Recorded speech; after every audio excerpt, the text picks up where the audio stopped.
Hi friends, welcome to my channel. Andhra Pradesh deputy speaker Raghu Rama Krishnam Raju డీజీపీకి లేఖ రాశారు.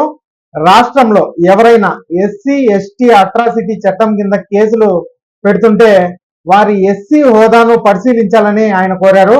ఈ కేసుల్లో ఫిర్యాదు చేసిన వ్యక్తి ఎస్సీ హోదాను పోలీసులు పరిశీలించేలాగా చర్యలు తీసుకోవాలనేసి ఆయన అయితే అన్నారు. ఇక రాష్ట్ర వ్యాప్తంగా అన్ని జిల్లాల ఎస్పీలకు ఆదేశాలు జారీ చేయాలని కూడా డీజీపీకి లేఖల్లో కోరారు రఘురామకృష్ణంరాజు.